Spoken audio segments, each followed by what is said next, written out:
So I tell Chris, like, you got to make the joke, man. Don't be afraid to say the jokes you want to say. Consequences be damned. Holy shit, did I not see it playing out that way? But I told him make the joke, and you saw what happened. You know, I was going to bring that up. First of all, welcome back to Raised by Nerds. Presented by the Dallas Podcast Group. I am the elder. He is Jose the dad. This is a parenting podcast. I had thoughts on that as well. Will Smith is very much a simp for Jada Pinkett Smith. She has him like very cucked, undercooked, if you will, like a chicken that's not at the right temperature. From what I know, he is like very much the simp for his wife. And I think it's like all in this desperate attempt to be like, dude, just please love me. Like, how can I make you love me in any way possible? How come she don't want me, man? Yeah, dude, fucking Uncle Phil. For me, it was very like, I can't believe he fucking slapped Chris Rock. Dude, that seems like I feel like Ricky Gervais's roast was of all of amazing. That was so fucking good. And no one went up and slapped him. Like, chill out, bro. Because he was laughing beforehand. Yeah. And then I think his wife was like, I'm not laughing. You better go do something before I have, another man do something to me tonight. And he was like,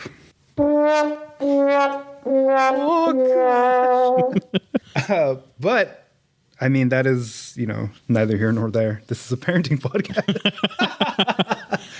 No, what I did want to bring up, because I've just been reading, different things throughout the week just to get ideas for like future episodes.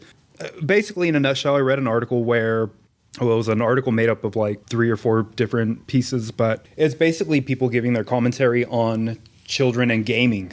I thought, well, that's a good one. We could talk about that. Because I know we touched on it on the last episode that we did. I know we brought up that our kids play like Roblox and that's where kids are kind of aiming now, is like tablet-based, app-based games. Whereas for us, it was in front of a TV playing on a console or playing on a handheld. Again, in this article, basically it was a parent that was like, oh, I find that my kid spends, XYZ amount of time on the tablet and they don't really want to do anything. And they're playing on the Switch and I can't like limit their time on the Switch, which I don't know if you can do that. I don't know if it has like a timer. I don't think it does. Like, I know iPads have that, but like, I don't think the Switch has anything. That's why I was like, I don't know that it would have like an advisory like setting that I don't own a Switch. So you can like turn off the internet at a certain time. Yeah. Or like you can do that. Like, I know Xfinity and like a bunch of other internet companies have like a bunch of little like turn this off, turn that off. They snooze it. I started gaming maybe in like formative years, maybe as early as like the 4th grade is when I started gaming. Or no, fuck, I'm lying. Because I think before that I had a Sega Saturn. So it was a Sega CD. My first real console was, the Sega Saturn, but I really grew up with like PlayStation. Yeah. PS1 was my formative console. Same. Well, PS1 and Nintendo 64. Oh shit, I did have a 64. Well, fuck, I don't know what I'm talking about then. But basically the argument, again, was like XYZ, my kids, are spending too much time on the tablet. What do I do? I think that these games are showing them bad things, or I don't fucking know, dude. I don't play, and I'm not aware of like what is available on a tablet. I think of app games. I think of like Subway Surfer. I think of fucking Candy Crush, Temple Run, remember that? Yeah, fucking Flappy Bird. For those of you who had Flappy Bird. Remember when phones with Flappy Bird were selling for like that's an insane amount of money? Or like, I guess at the height of like Pokemon Go, I don't think of phones or tablets as like prominent gaming devices. But because I've spent so much time utilizing like consoles, I think that's why my kind of thought process is skewed in that way. I didn't used to think of like apps and like mobile gaming, so to speak, as like actual gaming until I watched like that episode of South Park where they make fun of freemium games. They show like how much money, like, because here's the thing, like South Park, yeah, it's like an animated show, it's like satire, but they use real information. They pulled out like real statistics about like how much, like how 1% of users pay for the whole app for everybody else. How mobile games are like the largest section of gaming. So even though like we may not see it as gaming, the money says otherwise because people pay for it. But I mean, I know what you mean, because like I think of gaming and I think, let me sit with the controller in my hand, and then now the PC people will hate me for that one. but I see it as like a controller in my hand, Yeah. sitting on the couch with the TV and, just getting lost in the game. I can say that I've been in that place before. Like obviously I was like a like shut in chunky fucking kid, and my only friends were like the people that were home. I'm like my grandma and grandpa and like my aunts, But one of the biggest, like most impactful games for me, and it sounds fucking sad, but I've like other people have had the same kind of like feelings about it, like Pokemon. Great choice. And Kingdom Hearts was a big one for me. Kingdom Hearts I was fucking ride or die for the entire Kingdom Hearts franchise. And I'm still a big fan of the franchise, other than 3. Never had it for the PlayStation. Did they have it for the PS1? They had it for, no. It was PS2, huh? PS2. And I never had a PS2, so I missed out on a lot of fun games. That was the very first game I had on PS2. It was a bundle that you could buy at Target at the time, and it was the 2 controllers, PS2, and then 2 games of your choice. And the only 2 that were available were fucking Sly Cooper and Kingdom Hearts 1. And that was when it would like just had dropped. Hey, Sly Cooper slept on. Everyone forgets about it. Yeah, like Kingdom Hearts was a fucking big one for me. Again, like kind of like the same thing as Pokemon. I was very much in like my own world at that time for a long time, for like a number of years, until I really got into like the social climate of like growing up, when you're like, when you want friends and you're in like a friend group and like meeting kids outside of school and shit. Yeah. And even then, the guys that I ended up sticking with for a long time, like the friends that I still have now, it was a big part of it was through fucking gaming. That's why like games like that, like RPGs were a big one for me, because although they did consume a lot of like my time, and that's what I wanted to do, it was the adventure aspect and like immersing myself in this fucking world and this story, that was going on. It's like watching the show, but like playing the show. Yeah. Like when I turned on the Game Boy, like I was Ash. And I literally was like, I only caught Ash's Pokemon. I didn't. The Pikachu and the Butterfree. And, yeah. And then you release your Butterfree. Especially like once you got to Yellow. And then I was like, oh no, like I need all of Ash's team. And getting pissed off because your Pikachu can't beat Onyx. Yeah, fucking bastard. Fucking show, did it? Playing a Yu-Gi-Oh game and being mad because they actually make you follow the rules. And you're like, but the show doesn't. Those games were difficult as fuck. Mm-hmm. Like Duelist of the Roses, like one of the first Yu-Gi-Oh games I think that came out on PlayStation 2. Hard as fuck game. You're just like, it's not as easy as it is in real life. What is this garbage? Quick side note, I'm pretty mad at Nintendo, honestly. Like, I love Nintendo, and like, honestly, I'm their bitch because I play a lot of their games still. But like, at the same time, I'm like, look at the graphics the other guys are putting out, and you guys still put out games that look like they could be for the GameCube. Like, give me progress. Give me the fun Nintendo games I like, with some better graphics. But see, I think where Nintendo edges out their competition is their gameplay. Well, I get a lot more variety with Nintendo. Like, I can play Pokemon, but I can also play like Assassin's Creed on a Nintendo. Granted, not as well graphic, but like they have variety. I can play a Pokemon game. I can play Mario Party. I can play Mortal Kombat. I can play a lot of different types of games on Nintendo. But then with like PlayStation, a lot of the big hits for the major consoles nowadays are like shooter games. Yeah. And I suck at those, dude. I can't. And I'm a competitive dude. So like if the main form of gameplay is online gameplay, I'm not going to like it. See, it took me years, dude, to get good at a fucking first person shooter. It took me until 2013 is when I had my first apartment, basically around my oldest first birthday. That was when we had our first apartment, and that's when I bought myself my first 360. Like I find myself now, other first person type games that come out, like a Fortnite, like an Apex, I'm not good. But because like the classification of those games is like, in Fortnite, I don't get.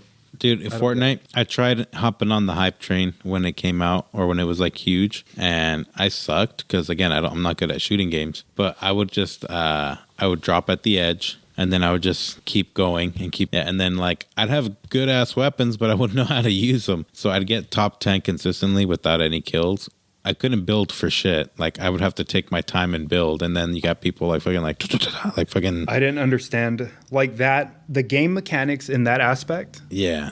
Miss me. Fucking like Mexicans in construction, like a Mexican construction crew, just like da, da, da, da. And I'm just like, They're like, sas, puro sas. and I'm the fucking like I'm the white supervisor. Like, well, we need to follow the blueprints, guys. I see that this isn't 10 feet from the property line. We need to wait for the inspector to come in and approve the next move before we continue. I couldn't. Yeah. One of the really cool things about gaming in general, its ability to connect generations. Like if your child shows you something and you're kind of like, oh, that's cool. The very bland, like, oh, yeah, that's cool because you don't want to hurt their feelings. But you're like, I fucking hate Peppa Pig. And so you're just kind of like, oh, nice. But you're like just being polite. But then there's like those things that can connect you, like where you're both genuinely interested in something. And like gaming provides that for a lot of people. Like with your own kids, you're like, yeah, check this out. And then you're sitting there playing games. So like gaming is something really cool because it brings the child out of you, like in a lot of adults. And it really helps you connect, no matter your age, to a bunch of different people that way. Funny that you should, bring it around in that way. Like, yeah, there really is a bridge that can be built with parents or with siblings, with, I don't know, your fucking god kids, whoever, through gaming in that way, especially if you're still of the mindset to enjoy gaming.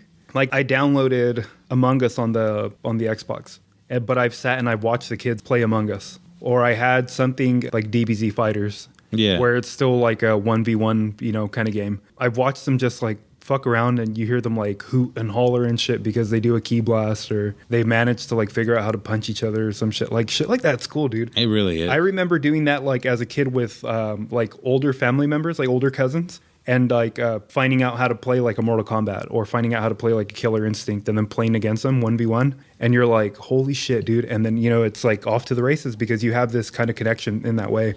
For me, what I was going to ask you, because, I mean, my feelings on gaming is kind of biased in the sense that I don't think gaming's bad.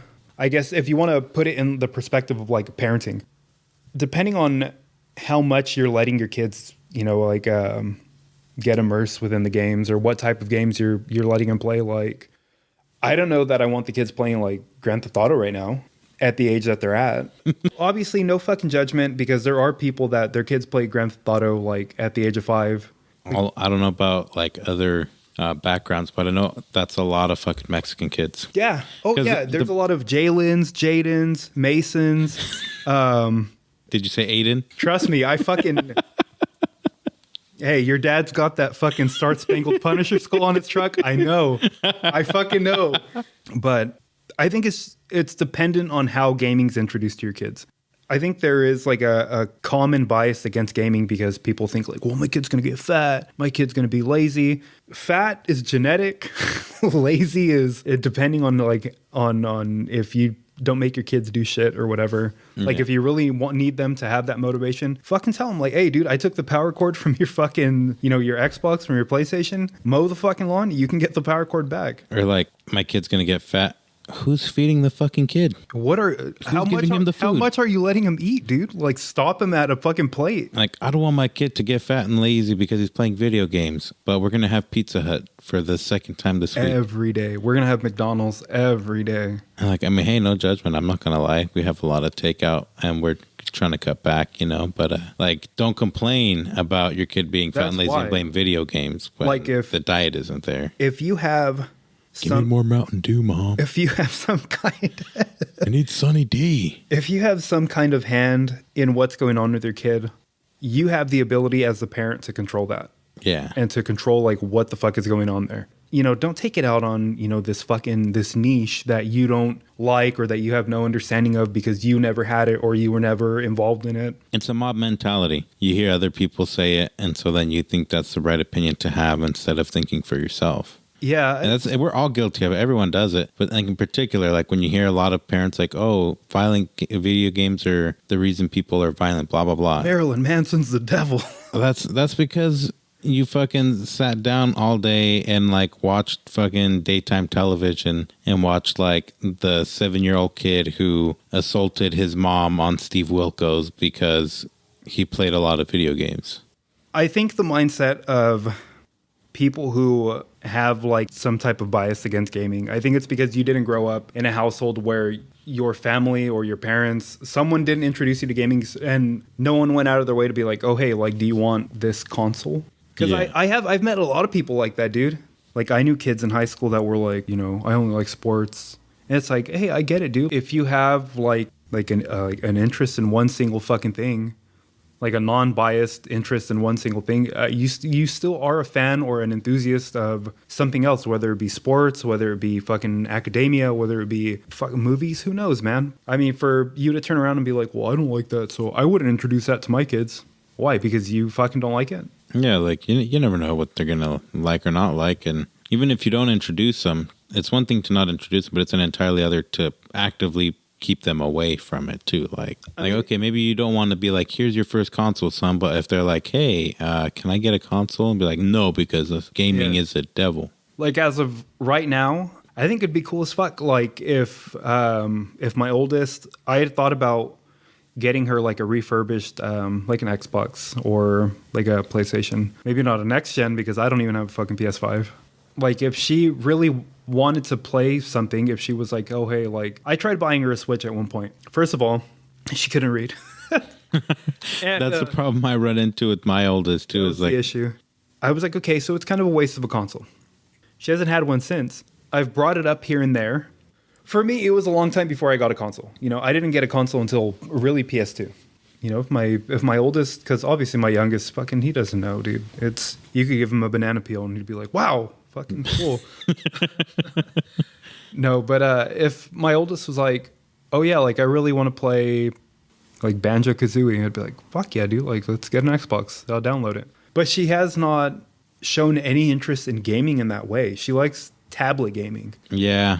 And I'm like, you don't want like an actual, like, I have a fucking GameCube right here in one of these storage tubs. You know, I have a Super Nintendo. That's what I want to do. I want to play like Mario Kart with my kids. Yeah, my kids like to play, but they can't. That's my thing. You guys want the smoke? Like, oh, I'm going to win, Dad. You think I'm going to fucking just let you win because you're small? Fuck that. That's funny. You want to play fucking GoldenEye? I'll fucking ruin your life, dude. You want to get me on fucking Smash Bros. Brawl? It gets tricky, honestly, when you think about when to introduce your kids to. Like, if it's something, you know, obviously maybe not like force it on them, but like, hey, here's this. If you like it, great. If not, hey, no biggie. Yeah. But like, introduce it too early, and then they might get it in their heads that it's just not for them. Introduce it too late, and it's like, nah, I don't want to do that. Because like with me, with my oldest, same issue. She can't really read, you know, to the same level to where like you could play a game, not only read the dialogue, it's one thing to read it, but understand the story or what's actually being, you know, put in the text. Yeah. So like, she'll play Animal Crossing with her mom. Her mom helps her with her like village and stuff. We've played Let's Go Eevee together. I'll read it to her and let her know, like, they said this. What do you want to do? Kick their ass, Dad. All right, let's go. Let's fucking kick youngster Joey's fucking ass right now. And her own interest isn't really there yet outside of, like you said, tablet gaming. Yeah. Their interests, I get where their interests are. It's fucking, hey, Cookie Swirl C, and let's watch unboxings, and let's play with fucking dolls, you know, and if and when the opportunity comes up where, you know, my oldest is like, hey, like, I want like you know, could you get me a gaming system of some kind? Like, I can't wait to be like, a part of me wants to, but because, you know, it's still available, but I'm like, a big part of me wants to get her like a fucking 2DS or something to download, like Yellow and fucking Gold, and, you know, like, I want one game for sure I want to introduce to my kids is Pokemon. On a Game Boy, it would be cool as fuck because you could buy them. They're just kind of expensive. Yeah. But with Zip, 4 easy payments. But I think that'd be cool, you know? Yeah. To share that same kind of enjoyment. Like, oh, dude, and then I got in the Rock Tunnel, and I'm like, yeah? And? They're like, and then I was in, you know, the fucking Silphco, and there was an Eevee in there, and I'm like, and who did you evolve it to? And they're like, what? And it's like, oh, you can do that? Elemental Stones? I guess for me anyway, it's like, I'm not opposed to gaming. You know, I don't know that you should fucking knock it just because you don't like it. And if you don't like it, I mean, whatever, you know, that's your choice. Because a lot of people don't introduce gaming. A lot of people don't introduce a lot of shit to their kids, you know? And it really is choice based on what you want as a parent or what your fundamentals are built on and whatever. I think it goes, like, you know, to kind of start putting a little bow on it is, is there such thing as too much gaming? Is gaming a bad influence? You know, these are all kind of in the same vein of like the same group of asking like, should I let my child game, and how much is too much? Mm-hmm. And I think it's unfair to say gaming, there's too much gaming, because there's too much of anything in life. Your kid can be too into fitness and like fucking take it to an extreme and hurt themselves. They can be too into sugary foods and, you know, go to an extreme. They can be too into gaming. They could be too into any interest or anything in life. You could be too into that it could be damaging. So to say that like gaming specifically is worse, I think is an unfair argument to make. And if you are concerned about gaming, that's your right as a parent to, you know, limit, monitor, whatever. But I personally, my opinion is in the vein of like, hey, your kids are going to like things that you don't like, and they're going to like things you do like. They're their own people. And when you find something in common, great, run with it, use it to bond. If there's something you guys don't have in common, did you keep an open mind and maybe try and share that interest? And if it's not for you, it's not for you. But like, the more doors you shut, the more close your relationship is going to be with your kids. Yeah. And that's what I think. And so I try to keep as many doors open as possible. I don't like the Toca Boca World games on the tablets. But I like the character design, but like, yeah, I don't get the game. And the other day, like, me and my wife spent like, I don't know how long, like an hour, 2 hours trying to make a $2.99 purchase for her in the game, but it wasn't working. Yeah. It was like a big thing, and we figured it out. But like, I remember as a kid thinking like, dude, I was so scared to ask to buy a $1 app. And now like, here I am like, yeah, go ahead, get your in-app purchases. See, I think I will say, like, again, you know, as we start to wind down, that's one con against like app gaming, at least, or even like kind of in-store gaming. Any game that has a paywall attached to it, where, you know, hey, spend $29.99, the recommended or like the most popular choice, best value. That's where it gets tricky. And then I think that's when there really has to be like, you introduce a reward system. Like, yeah, you may not be a fan of gaming, but, you know, hey, if the kids fucking take care of all their chores, you know, come Friday on payday, you know, you split $40 between the two of them, and the one wants Fee Fi Fo Fum money for this fucking game, and the other one wants Alakazam money on this game. Hey, fucking, you worked for it. Yeah. You know, there is something there to, I guess, make it worthwhile, like, as much as you may not like it or whatever. Well, it's the same thing like with my wife and I, are like, other people have the same thing. Like, you put value in something and other people don't. Like, my brother, Daddy Dungeon Master, he spent a lot of money, like, right after high school on fucking Yu-Gi-Oh! Brief summary of that. That was funny. The Nomad bought like a deck of cards, or bought some Yu-Gi-Oh cards. So then the rest of us kind of started getting some just for the nostalgia of it. You know, I got a Blue Eyes deck. That's how like fucking, like, I guess, archaic I was, like an old man. Like, for those of you that played Yu-Gi-Oh, they released like the the Kaiba deck. And so like we were just playing more for the nostalgia, but for me, the nostalgia was always winning and stuff, and, you know, having fun matches with a little more equal match. Like with the Nomad, we were more evenly matched. So like, you know, you win some, you lose some. But I always annihilated. In the position of little brother and big brother, you expected the win because you're the older brother, and I always got it. But playing the wrong way, breaking all the fucking rules. No, you can't do that. No, that's wrong. Fucking, am I really going to lose? No, you can't do it. I played fair for the most part, but I mean, there was an age gap. Like, I was 10 and he was like 7. So, like, that's kind of unfair. And, you know, so, but anyway, so being adults, he put a little more money into it. He had a job. He didn't have too many, but, you know, that sweet spot of, you know, today where you're like, you know, you kind of get to spend your money on stupid shit because that's like the one time in your life you're going to get to do so. Well, and you're investing time in, you know, what you want to invest your time in. Yeah, and so he spent a lot of money on Yu-Gi-Oh! And then the next time I came to visit, he's like, hey, you want a duel? I'm like, oh, yeah, hell yeah, you know, we'll have fun. Little did I know he's luring me into his fucking trap, and then he starts fucking synchro summon and all that. I'm like, what the fuck is that? He's like, oh, you don't know about synchro summons? Like, yeah, I think I remember that one. That's like the last show I kind of caught a glimpse of. He's like, this is real life, baby boy. And then he's like, XYZ summons. I'm like, why are those cards black? And it's like, oh, you don't know about XYZ summons? Fucking decked me in like 3 turns. I acknowledge his victory. That was my weak deck. Pretty much. Like, I could see the thirst in his eyes for more. That like blood, that bloodlust. Yeah, shark in the water. He's like, man, I just beat him for the first time. Like, this is amazing. And so I'm like, oh, hey, like, good job, man. Like, because now we're adults, I don't see it as like, oh, I'm like better than you. I'm like, hey, good job, man. Like, I'm proud of you. This is a real good moment for you. He's like, no, sit back down. 2 out of 3. I'm like, oh. And, it's time with my brother, so I let him kick my ass. Not like I let him win, like he legitimately beat me. No, he kicked my ass. He kicked my ass, but like I knew I was going to get my ass kicked, and I walked into it because I'm like, you know what? I'll let him have it. But he had to spend so much money and time to fucking get me, and then his friends liked it, so they started playing among them. But I was like, yeah, I'm out, bro. I was just like 20, maybe $40 into this just for the nostalgia. But the purpose of all that rambling was just to basically kind of circle it back around. You can't judge people for putting value in what they like, You can think it's ridiculous to spend $100 on Yu-Gi-Oh cards, and someone else, that same person, will think it's ridiculous for you to spend $100 on one lipstick. Yeah. And some people think it's ridiculous to spend $100 on the VIP version of a $60 game that comes with like a skin. Yeah. Skin. So like, it's not fair to treat your kids that way. Like, deny them their interests because it's like your money they have to go through. Like, yeah.